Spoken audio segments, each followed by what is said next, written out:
शुभ प्रभात। मैं सत्येंद्र कुमार सिंह आज फिर एक बार इस कालरात्रि चैनल पर सभी हिंदी सीखने वालों का स्वागत करता हूं। और आज का शिक्षण बिंदु मैंने लिया है चौथी कक्षा का छठा पाठ विशेषण, जिसको अंग्रेजी में हम एडजेक्टिव कहते हैं। तो विशेषण क्या होता है, हमने छोटी क्लासों में थोड़ी बहुत पढ़ी होगी, 3 और 2 में भी। जो संज्ञा या सर्वनाम शब्दों की विशेषता बताता है, उसके गुण दोष की बात करता है, तो उसको हम विशेषण कहते हैं। तो चलिए हम उदाहरण देकर के पुस्तक की सहायता से इसको और अच्छी तरह समझेंगे। ये हमारा विशेषण पाठ है एडजेक्टिव। इस चित्र को आप देखेंगे, इसके माध्यम से हम एक छोटा सा अनुच्छेद लेंगे जिसमें हम विशेषण की चर्चा करेंगे। जैसे आप ही पढ़िए, रमन अपने माता पिता के साथ मेला देखने गया। मेले में कई दुकानें सजी थीं, बहुत सारे झूले थे। एक झूला सबसे बड़ा था, रंग बिरंगे गुब्बारे बेच रहा था। रमन ने 5 गुब्बारे खरीदे और गरम गरम जलेबियां खाईं। इनमें जो ये रंगीन शब्द हैं, इन रंगीन शब्दों से आपको क्या पता चलता है? झूले कितने थे? बहुत सारे। झूला कैसा था? सबसे बड़ा। और रंग बिरंगा गुब्बारा वहाँ बेचा जा रहा था। कितने गुब्बारे? तो 5 गुब्बारे। जलेबियाँ कैसी थीं? तो गरम गरम थी। तो यहाँ क्या है, जलेबी की विशेषता बता रहा है गरम गरम, गुब्बारे की विशेषता बता रहा है कि 5 गुब्बारे थे या फिर रंग बिरंगे गुब्बारे थे। झूले की विशेषता बता रहा है कि बहुत सारे झूले थे, और एक झूले की विशेषता बता रहा है कि वो बहुत बड़ा था। तो यहाँ जो है संज्ञा या सर्वनाम शब्दों की विशेषता बता रहा है कि कैसा था और कितना था। कैसा और कितना, ये बताता है। तो ऐसे शब्द जो हैं वो विशेषण कहलाते हैं। तो हमने क्या सीखा कि जो शब्द संज्ञा या सर्वनाम शब्दों के गुण दोष या विशेषताएं बताते हैं, वे विशेषण कहलाते हैं। जो शब्द संज्ञा या सर्वनाम शब्दों के गुण दोष या विशेषताएं बताते हैं, वे विशेषण कहलाते हैं। और जिन संज्ञा या सर्वनाम शब्दों की विशेषता बताई जाती है, उन शब्दों को विशेष्य कहते हैं। यानी झूला विशेष्य हुआ, और बड़ा झूला, तो बड़ा विशेषण हो गया और झूला विशेष्य हो गया। सुंदर सीता एक शब्द है, इसमें सीता जो है वो एक संज्ञा शब्द है, तो ये हो गई विशेष्य, और इसकी विशेषता को बताता है सुंदर, तो सुंदर हो गया विशेषण। विशेषण के 4 भेद होते हैं: गुणवाचक, संख्यावाचक, परिमाणवाचक, सार्वनामिक। जो गुण दोष की बात करे वो गुणवाचक, जो संख्या को बतावे वो संख्यावाचक, और जो परिमाण क्वांटिटी यानी नापने तौलने, जैसे चावल कितना किलो, तो 4 किलो। चावल को हम गिन नहीं सकते हैं, उसको तौल सकते हैं, तो वैसे में वो परिमाणवाचक हो जाएगा। और सार्वनामिक, जो सर्वनाम शब्द है लेकिन वो विशेषण की तरह काम करता है, तो वो सार्वनामिक होगा। आगे हम देखेंगे। सौम्य, खट्टे मीठे जामुन खाओगे या मीठे मीठे? यहाँ पर जामुन के गुण की बात हो रही है। जामुन कैसे हैं? तो खट्टे मीठे हैं। और आम कैसा है? तो मीठा मीठा आम है। वैसे नीले नीले आसमान, रंग बिरंगा इंद्रधनुष, ये क्या है? ये सब गुण दोष की बात कर रहे हैं, तो ऐसे गुणवाचक विशेषण हो जाएंगे ये। और इसमें जामुन, आम, आसमान, इंद्रधनुष, ये सब क्या हो गए? ये हो गए विशेष्य, और इनकी विशेषता बताने वाले जो हो गए वो हो जाएंगे विशेषण। जामुन कैसा है? तो खट्टा मीठा। आम कैसा है? तो मीठा मीठा। आसमान कैसा है? तो नीला है। इंद्रधनुष कैसा है? तो रंग बिरंगा है।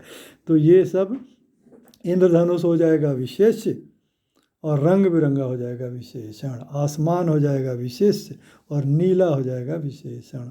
आम हो गया विशेष्य, और मीठा इसका आम हो गया विशेषण। जामुन हो गया विशेष्य, और खट्टे मीठे जामुन, तो खट्टे मीठे हो गया विशेषण। तो जिन शब्दों से संज्ञा या सर्वनाम शब्दों के गुण दोष आकार रंग रूप आदि का पता चलता है, वे गुणवाचक विशेषण कहलाते हैं। संख्यावाचक विशेषण। अब संख्यावाचक विशेषण, जैसे मैंने दौड़ में दूसरा स्थान पाया, उत्सव में कुछ मेहमानों को खड़ा रहना पड़ा, तो ये सब गिनने योग्य चीज़ हैं, तो ये संख्यावाचक विशेषण होगा। इसमें भी दो चीज़ है, जो गिनने योग्य चीज़ है और निश्चित है कि इतना ही है, 2 3 4 5 है, तो वो निश्चित संख्यावाचक हो जाएगा।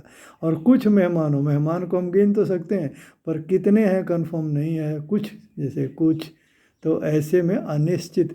तो संख्यावाचक विशेषण दो प्रकार का होता है, निश्चित संख्यावाचक और अनिश्चित संख्यावाचक। तो व्यक्ति या वस्तु की संख्या बताने वाले शब्द, यानी संज्ञा या सर्वनाम की संख्या बताने वाले, संबंधी विशेषता बताने वाले विशेषण संख्यावाचक विशेषण होते हैं।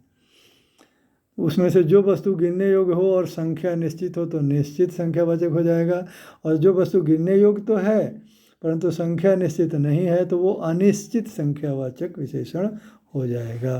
अब परिमाणवाचक विशेषण में जैसे 5 किलो चीनी दे दीजिए, 2 लीटर दूध ले आइए, तो ये सब परिमाणवाचक है, क्योंकि इनमें ये 5 संख्या को तो बताता है, लेकिन सामने जो चीनी है वो गिनी नहीं जा सकती, ये नापने तोलने वाली संख्या है, तो इसीलिए ये परिमाणवाचक हो गया।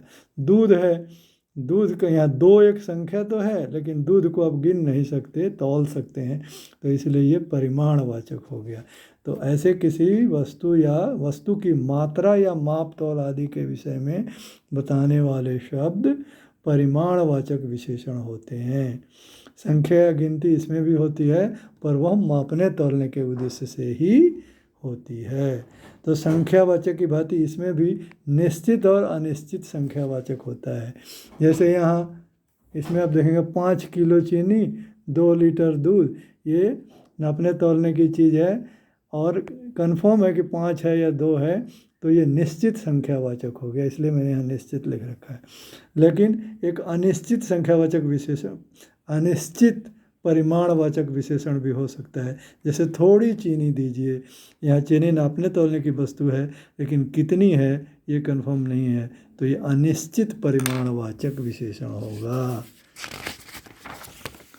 फिर आ जाते हैं सार्वनामिक विशेषण। आप जानते हैं कि इस, उन, ये सब क्या है, ये सर्वनाम है, ये प्रोनाउंस हैं, लेकिन आप देखेंगे कि अगर ये सर्वनाम किसी संज्ञा के पहले आ जाता है तो ये इस संज्ञा की विशेषता को बताता है, तो इसीलिए ये यहाँ पर ये है तो सर्वनाम, लेकिन बन गया है विशेषण, तो ऐसे को हम सार्वनामिक विशेषण कहते हैं। जैसे इस पुस्तक में बहुत सी रुचिकर कहानियाँ हैं, उन शैतान बच्चों ने मटका तोड़ दिया, तो यहाँ इस, उन जो है वो पुस्तक और शैतान दो संज्ञा शब्दों की विशेषता बताते हैं, इसलिए ये सार्वनामिक विशेषण। तो सर्वनाम और सार्वनामिक विशेषण में क्या अंतर है?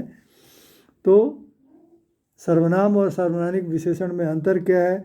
तो इसे भी अपने साथ ले जाओ, ये सर्वनाम हो गया, क्योंकि ये शुद्ध सर्वनाम है, इसके साथ, इसके जस्ट बाद में कोई संज्ञा शब्द नहीं आया है, तो ये हो गया सर्वनाम। लेकिन इस पुस्तक को अपने साथ ले जाना, तो यहाँ पुस्तक एक संज्ञा शब्द है, इसलिए यहाँ का जो सर्वनाम है ये एक विशेषण का काम करता है, तो ये हो गया सार्वनामिक विशेषण। तो स्पष्ट है कि जो सब संज्ञा के स्थान पर आते हैं वो सर्वनाम कहलाते हैं, लेकिन जो संज्ञा के स्थान पर ना आकर संज्ञा शब्द से पहले लग जाते हैं तो वो हो जाते हैं सार्वनामिक विशेषण। तो इस प्रकार अब हम कुछ प्रश्नों को भी देख लेते हैं। पहला प्रश्न है, विशेषण तथा विशेष्य से क्या समझते हैं? तो जो शब्द संज्ञा या सर्वनाम शब्दों के गुण दोष या विशेषताएं बताते हैं वे विशेषण कहलाते हैं, और जिन संज्ञा या सर्वनाम शब्दों की विशेषता बताई जाती है उन शब्दों को विशेष्य कहते हैं। ये पहले प्रश्न का उत्तर हो गया। दूसरा प्रश्न क्या है? किसी वस्तु की मात्रा, माप, तौल आदि के विषय में बताने वाले शब्दों को क्या कहते हैं? तो पूरा जो मैंने ये लाइन खींचा ये सब इसमें लिखना है, और ये लिखने के बाद यहाँ आकर के लिख देना है कि परिमाणवाचक विशेषण कहते हैं, और पूर्ण विराम लगा देंगे तो आंसर हो जाएगा। वैसे तीसरा, सार्वजनिक विशेषण को और किस नाम से जाना जाता है? तो सार्वनामिक विशेषण को सांकेतिक विशेषण के नाम से भी जाना जाता है। यहाँ और किसके जगह पर ये लिख देंगे और यहाँ पर एक भी लगा देंगे और पूर्ण विराम दे देंगे तो उत्तर हो जाएगा। मैं नियम से 2 केले खाता हूँ, इस वाक्य में 2 विशेषण का कौन सा भेद है? तो ये विशेष, तो यहाँ सब कुछ लिखने के बाद विशेषण का यहाँ कौन सा के जगह पर लिख देंगे? संख्यावाचक भेद है। इन चित्रों को देखकर 2-2 विशेषण शब्द लिखिए। तो मैंने ये देखो दोनों विशेषण शब्द मैंने लिख दिए हैं, इनको आप अच्छी तरह से पढ़ लीजिएगा। इस वीडियो को रोककर आप लिख भी सकते हैं, वीडियो को पॉज करके। यहाँ रेखाएं खींच करके विशेषण को विशेष्य से मिलाना है, यानी जो विशेषता बताने वाले शब्द हैं ये संज्ञा शब्दों से मिलाना है, विशेषण को विशेष। तो मैंने ये लाइन खींच के ये रेखाएं ड्रॉ कर ली, यानी खींच दिया और मिला दिए मैंने, आप ये देख लीजिएगा। फिर बोर्ड पर लिखे विशेषणों से विशेष्यों को सही समय, इसमें से कुछ विशेषण है और कुछ विशेष्य हैं, इनको उचित एक दूसरे के विशेषण विशेष्य को मिलाकर यहाँ लिखना है। तो मैंने यहाँ लिख दिए हैं, आप इसको अच्छी तरह से देख लीजिए, पढ़ लीजिए, समझ लीजिए। अगर लिखना चाहें तो वीडियो को पॉज करके लिख भी लीजिए। रेखांकित पद किस विशेषण भेद को दर्शाते हैं? संख्यावाचक या परिमाणवाचक? तो ये शुरू के 4 संख्यावाचक को दर्शाते हैं, मैंने यहाँ लिख दिया है संख्यावाचक, और बाद के जो ये 3 हैं ये जो है परिमाणवाचक को दर्शाते हैं, तो मैंने ये भी लिख दिया है, अब इसको लिख लीजिएगा। फिर क्या करना है कि दिए गए विशेषणों के विलोम शब्द नीचे शब्द जाल में लिखे हैं, आप दाएं से बाएं और ऊपर से नीचे चुन कर लिखिए। तो मैंने यहाँ से जो जो लिखा है उसको मैंने राउंड भी कर दिए हैं, और यहाँ से ले करके मैंने इसमें जो यहाँ विशेषण है इसका अपोजिट वर्ड क्या है वो यहाँ लिखना है, विलोम शब्द लिखना है, तो वो मैंने लिख दिए हैं। इसको आप अच्छी तरह से देख लीजिए।